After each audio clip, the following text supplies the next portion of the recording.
इसलिए मैं उस बात को दूसरे तरीके से भी कहता हूं कि इस संसार में अगर सबसे बड़ी कोई दो शब्दों के अंदर कोई बात कही जाए, कहा जाए कि सबसे बड़ा सच क्या है धरती पे, तो सबसे बड़ा सच है मां। मां ने मुझे अपने पेट में रखने के बाद मुझे जन्म दिया, वो बदल नहीं सकती। और विश्वास नाम का अगर कोई शब्द है जिसे एक ही शब्द में कहा जा सकता है तो उसका नाम है कि मां जिस आदमी को कह देती है कि ये तुम्हारा बाप है, जीवन भर हम उस पर विश्वास कर लेते कि ये हमारा, सवाल नहीं पूछते। ये बात अलग है कि अगर पहले बात होती तो केजरीवाल जरूर प्रूफ मांग लेता। तो छोटी छोटी चीजों से आपके अंदर कैसे स्वाभिमान जगे, कैसे आपको अपने होने का असर लगे। आप सुपीरियर किन को मान रहे हैं? अंग्रेजों को। वो बता गए क्योंकि उन्होंने ये प्रथा इसलिए चलाई थी, उन्हें राज करना था। अब देश आजाद हो गया, ये प्रथा खत्म होनी चाहिए। इसीलिए भारत के राष्ट्रपति के घर में जो छोटा सा बदलाव हुआ उसकी बारे में बात नहीं होती। हमें सिर्फ 370 और 35 पे नजर आती है। बहुत सारी घटनाएं ऐसी हुई हैं जो आपको पता नहीं है, और बार बार आपके माध्यम से रिमाइंड कराता रहता हूं, जरा इन चीजों को भी सोचो। हर चीज में प्रॉफिट लॉस नहीं होता, हर चीज मटेरियलिस्टिक नहीं होती, कुछ चीजों का फिलोसफिकल मीनिंग होता है।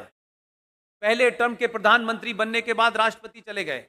राष्ट्रपति भवन में जाकर उन्होंने पूछा कि भारत की पहचान के रूप में, भारत में जितने भी विदेशी मेहमान आते हैं, जब आप उनको विदा करते हैं तो भारत की पहचान के रूप में क्या दिया जाता है? वो कांग्रेसी थे, उन्होंने बिना कुछ सोचे समझे कह दिया कि हम ताजमहल देते हैं। ताजमहल भारत की पहचान हो सकता है? नहीं। उसमें मेरा दूसरा पॉइंट भी है। कुरान में, इस्लाम में कब्रें हराम हैं। कब्र का कंसेप्ट इस्लाम में नहीं है। ये जो देश भर में जमीन घेरने और इस्लामिक दुकान चलाने के लिए और इस्लामिक आइडियोलॉजी को फैलाने के लिए ये जो कब्रिस्तान बने हुए हैं कि यहां इसका कब्रिस्तान है, वहां उसका कब्रिस्तान है, कब्रिस्तान का कंसेप्ट इस्लाम में नहीं है मेरे भाई। मोहम्मद साहब की कब्र देखी है कहीं आपने?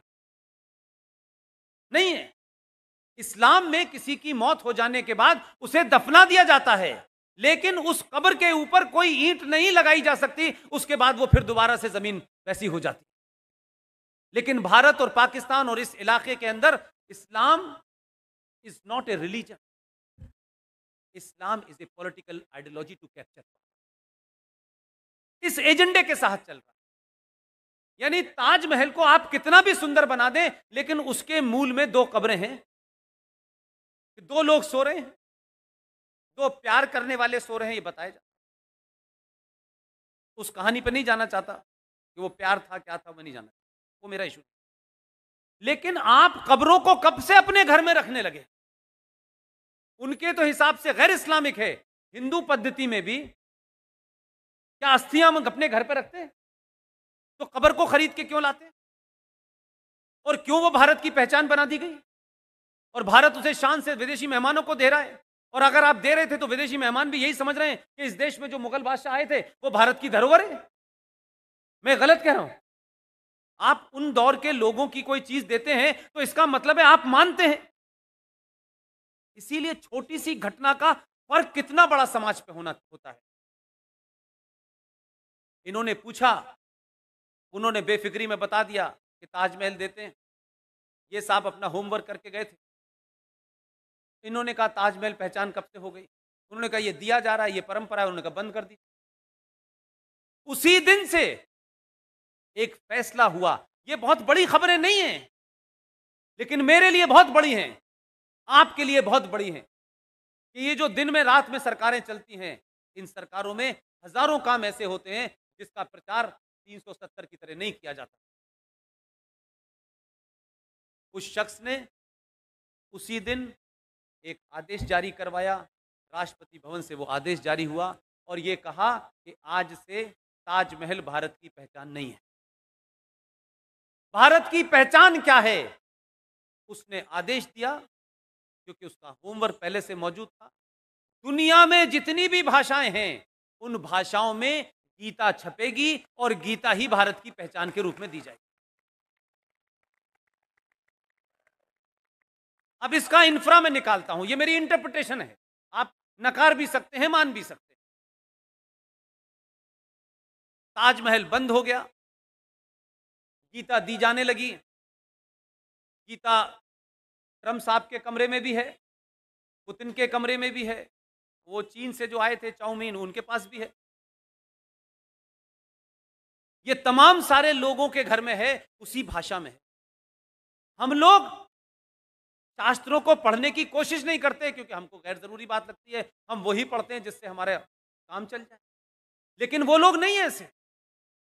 पिछले 6.5 साल के अंदर कोई 70 से ज्यादा राष्ट्राध्यक्षों को गीता दे दी गई जो भारत आए। खुशी की यह बात नहीं है, जो आएगा उसे तो गीता मिलेगी। जो मेरा इंटरप्रिटेशन है वो दूसरा। मेरा इंटरप्रिटेशन ये है कि भारत की जो रक्षा पॉलिसी है उसका नैरेटिव यह था कि हम पहले हमला नहीं करें, क्योंकि जो पूर्व सरकारें थी वो इतने हाई कॉन्फिडेंस के लोग थे कि उनको मालूम था कि उन पे हमला होगा, उसके बाद भी जिंदा बच जाए, और जिंदा बचेंगे फिर हम हमला करें। तो ऐसी लो आईक्यू की हाई कॉन्फिडेंस की हमने सरकारें नहीं देखी। इस आदमी को लगा कि ये दुनिया में कहीं ये पॉलिसी होती है, आप अपने घर में करते हैं ये पॉलिसी। एक आतंकवादी घुस जाए पहले, वो जब गोली चलाएगा उसके बाद आप चलाएंगे। तो वो गोली हवा में चलाएगा, आप उसके सीने पे चलाएंगे क्या? आप रहेंगे तब गोली चलाओगे ना भाई। इस आदमी ने बिना किसी कैबिनेट की मीटिंग के, कोई डॉक्ट्रिन नहीं थी हमारे यहाँ ये, लेकिन जैसे हमारे यहाँ महात्मा गांधी को महात्मा गांधी आप कहते हैं, और जब ये पूछते हैं कि महात्मा गांधी को महात्मा गांधी कहने के लिए भारत के संविधान में कहाँ संशोधन हुआ, संसद में कहाँ बात आई कि इनको महात्मा गांधी कहा जाए, तो पता चला आरटीआई में कि नहीं, ऐसी तो कोई बात ही नहीं, आप अपने मन से कह रहे हैं, मत कहिए। तो बहुत सारी पॉलिसीज हमारे यहाँ बन गई, लेकिन कभी वो डॉक्ट्रिन नहीं बनी। तो ये जो हुआ कि साहब हमारे तो पॉलिसी ऐसा है कि हम पहला हमला नहीं करेंगे। इस आदमी ने बिना लंबी चौड़ी बात करते ही इनको लगा कि फला जगह से हमला होने वाला है, ये उठे, उन्होंने वहां जाके हमला कर दिया। अब बालाकोट में जब हमला कर दिया तो पाकिस्तानी बोले, अरे ये तो कह रहे थे कि पहले हमला नहीं करते। बोले कि अब दिल्ली में लोग बदल गए। एक घटना ने आपकी पॉलिसी बदली, और उस पॉलिसी के बाद में जरा ध्यान रखें, ये पुरानी घटना नहीं है, जरा जाकर के देखिएगा मेरी बातों को। जिस वक्त बालाकोट पे हमला हुआ तो उस हमले में आपका एक आदमी उधर रह गया। आप पूरी दुनिया की प्रतिक्रिया से यह अंदाजा लगा सकते हैं कि आप कितना तगड़ा होमवर्क किया। एक देश ने यह नहीं कहा कि भारत ने यह गलत किया है, उनकी बाउंड्री लागी, क्योंकि उन 70 देशों का अगर आप रिएक्शन पढ़ें, सबने गीता पढ़ी। उन सब का रिएक्शन आप देखें तो मैं ये मानता हूं कि उन्होंने गीता लेके नहीं गए, पढ़ ली थी। इसीलिए काका ने फोन किया अमेरिका से, इसको जल्दी छोड़ दो अभिनंदन को, ये गीता का आदमी है, ये चाणक्य मानने वाले लोग हैं, अग्नि लगा दिए शाम तक, हमें पता नहीं है तुम रहोगे नहीं रहोगे, इसको छोड़ो जल्दी। जैसा था वैसे ही छोड़ दिया। आप समझ रहे हैं क्या कहते हैं, पाकिस्तान ने हमारे ऊपर बड़ा एहसान किया। शाम को वो भी आ जाते जो थे पकड़े हुए, उन्होंने कहा ये आदमी गीता का जानने वाला है और गीता ही पढ़ता है, उसमें लिखा है इसके बाद इसे क्या करना है। आपको नहीं पता हमारे देश ने अग्नि अलर्ट पे रखी थी। तो कैसे फर्क चलता है, कैसे दुनिया की राय आपके बारे में बदल जाती है, और कैसे आप एकदम पॉलिसी को बदलते हैं तो दुनिया बदल जाती है। आप जब घिघियाते थे, गिड़गिड़ाते थे, तो जरा सी कोई बात होती थी, कोई कह देता था तो आपके हाथ पैर कांपने लगते थे। आज 370 पे सीएए के ऊपर काका यहां आए, बोले this is the internal matter of, ये बात नहीं थी। इसलिए मैं बार बार ये भाव आपके अंदर पैदा करना चाहता हूं, काम कोई भी कीजिए, छोटा सा कीजिए। इसलिए मैंने मराठे जी ने जो काम किया, इसका सदियों तक इंपैक्ट, हम सबको इस आंदोलन को घर तक। आप सबने मेरी बात पूरे धैर्य के साथ, पूरे तहम्मुल के साथ सुनी। आप जब जब बुलाते हैं मैं तब तक आऊंगा। मुझे लगता है कि मुंबई, महाराष्ट्र या गुजरात में जहां लोग मुझसे बार बार ये पूछते हैं कि ये दो वो जगह हैं जहां पहले से इतने राष्ट्रवादी हैं, वहां जाने की क्या ज़रूरत है। मैंने कहा यार पहले तक तो मैं समझता था कि बात ठीक है, लेकिन जो अभी आपके यहाँ बंदर बांट हुआ है सत्ता का, उसके बाद लगा कि यहाँ राष्ट्रवाद की ज़्यादा ज़रूरत है। इसलिए कुछ लोगों को बताना है, सत्ता के लालच में अपने कम से कम उस बाप को तो मत भूल जाओ जिसने पूरी दुनिया के अंदर एक ही शब्द से अपना नाम कमाया। वो बोलता था और बिहार में लोग कपकपाने लगते। आज तुम उस मृत आत्मा को भी श्रद्धांजलि देने से डर रहे। लानत है ऐसे लोगों पे जो हिंदुत्व की राजनीति करके देश को बेचते। किन लोगों को सत्ता में उन्होंने बिठाया है, कौन लोग हैं वो? ये किसी से छुपा हुआ है? जो हो रहा है वो सबको पता है। इसलिए आपने भरोसा किया, वोट दिया, दोबारा गलती मत। बहुत बहुत शुक्रिया, थैंक यू वेरी मच।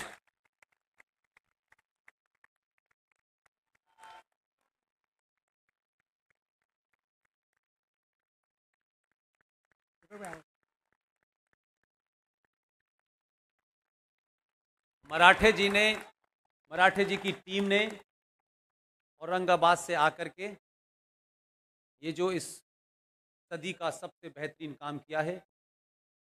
ये तमाम सारे वॉलेंटियर लोग हैं, इनमें से किसी के पास भी इतने पैसे नहीं हैं कि ये अपने टैक्सी करके घर चले जाएं। आप सोचिए कि ये ऐसी बैकग्राउंड के लोग हैं, लेकिन इनका जज्बा देखिए। इस उम्र में 1 से 1,500 कैलेंडर लेकर के ये यहाँ पहुँचे हैं। इस कैलेंडर को फिर कह रहा हूँ, इसलिए मत लीजिएगा, इससे कोई एक पैसे का फायदा नहीं। जिन्होंने अपनी पूरी जवानी और बुढ़ापे की पेंशन इसमें लगा दी है, आज भी ये सनातन के आदर्श पे जीते हैं। इस कैलेंडर को ज़रूर लीजिएगा और उसको देखिएगा, और जब जब आप पढ़ेंगे, जब जब आप देखेंगे, तो आपको लगेगा कि पहली बार आपको अपने होने का। Thank you very much.